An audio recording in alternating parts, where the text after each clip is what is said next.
E depois de uma semana de intensas votações no Congresso Nacional, com as pautas econômicas, o ministro da Fazenda, Fernando Haddad, promoveu um café da manhã com jornalistas para fazer um balanço do ano e discutir as prioridades do governo federal para o ano que vem. Reportagem de Aline Beckett.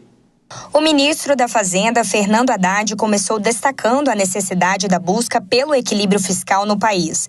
Em relação às despesas, o ministro fez menção ao governo anterior que gerou parte desses gastos, como, por exemplo, a terceirização do orçamento de emendas parlamentares, o que acabou criando um atrito do atual governo com o legislativo ao tentar medidas de transparência mais eficazes. O nível de emendas parlamentares que nós temos hoje, que é um nível recorde, ele é uma herança de um período em que o governo anterior terceirizou a gestão do governo para o legislativo. Não havia executivo mais no país. Essa terceirização teve o custo de levar as emendas parlamentares ao patamar em que elas se encontram. Quando você tenta estabelecer regras para que isso tenha transparência e tal, gera tensões. O ministro falou ainda sobre a desidratação que foi feita em relação ao pacote de cortes de gastos pelo Congresso Nacional, no qual a expectativa do governo é economizar 71,9 bi em 2 anos, em 2025 e 2026. Segundo ele, havia a expectativa por parte da imprensa de que houvesse uma hidratação do pacote, mas que a pequena desidratação que ocorreu não afeta o balanço final. Fala assim de desidratação, mas na verdade se esperava uma hidratação, né? Havia uma expectativa da parte dos analistas de que pudesse haver uma hidratação. E não houve hidratação. Mas esses ajustes que foram feitos de redação, eles não afetam o resultado final. O Congresso existe e ele opina, né? E delibera. Eu acredito que nós tenhamos chegado, num prazo muito curto, a um resultado preliminar interessante. Em relação ao dólar, Fernando Haddad acredita que o câmbio deve se acomodar. Mas, de acordo com o ministro, é necessário corrigir o que chamou de escorregada ocorrida no país. Já com relação aos juros, ressaltou que o Banco Central deve promover correções. Houve um fortalecimento da moeda americana no mundo inteiro e aqui o fortalecimento foi maior. Então nós temos que corrigir essa escorregada que o dólar deu aqui,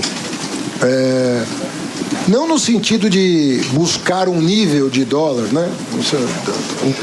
Não no sentido de mirar uma meta. Não é nesse sentido que eu penso que nós devemos atuar. Sempre que houver uma disfuncionalidade por incerteza, insegurança, seja lá o que for, né? que gere uma disfuncionalidade no mercado de câmbio e no mercado de juros, o Banco Central ele deve promover correções nesse sentido. Recentemente, em pesquisa realizada pela Confederação Nacional dos Transportes, a CNT, em parceria com a MDA, o ministro aparece como um dos candidatos da esquerda, caso o presidente Lula não dispute as eleições presidenciais em 2026. Mas Haddad afirmou durante o café que não se vê como candidato no pleito seguinte. Não dá para antecipar no Brasil, ainda mais no país tão instável politicamente, não dá para antecipar o cenário. Eu acredito que o presidente Lula tem todas as condições, pela experiência que tem, pelo compromisso que tem, pelo símbolo que ele representa, de chegar competitivo em 2026, né? E estando atento ao que precisa ser feito. De Brasília, Aline Beckett. Bom, Dora Kramer, as falas do ministro da Fazenda nesse café da manhã com os jornalistas, ele obviamente não poderia dizer que o Congresso desidratou o pacote de corte de gastos e falou sobre essa escorregada do dólar. Ele tenta, obviamente, é o papel dele, né, amenizar o que vem acontecendo. Porque não foi uma escorregada, foi uma escalada, ao contrário, não foi para baixo, foi para cima. Escorregar, a gente cai para baixo, tá certo? Agora,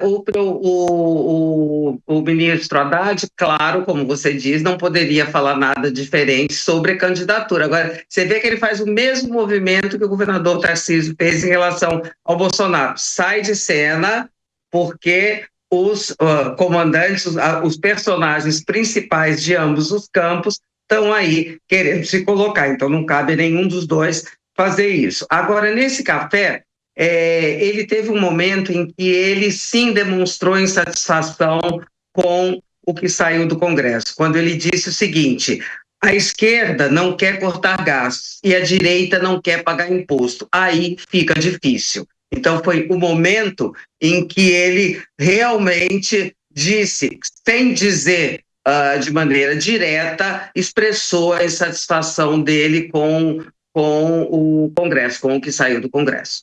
Para você, Vilela, não só as falas econômicas, mas, claro, ele não poderia falar nada diferente em relação à pergunta política, né? Uma pergunta que sempre é feita, deve ser feita, mas normalmente não se responde. Exatamente. Nisso ele age de uma forma muito adequada, não entrando realmente no âmago dessa questão, não encarando de frente. Não convém tratar disso agora, nesse momento. O que ele tem que fazer, a lição de casa, é no âmbito da economia. E nesse sentido, por mais que ele não vá realmente botar mais fogo aí nessa fogueira envolvendo o dólar, mas também não convém minimizar tanto assim. Não houve uma escorregada. O real é a moeda que mais desvalorizou no ano de 2024, quase 30% acima do segundo colocado. De fato, há uma desvalorização e o governo tem que olhar com bastante cuidado para isso, quais são os motivos de ter havido, com a moeda brasileira, essa grande desvalorização que a gente está vendo.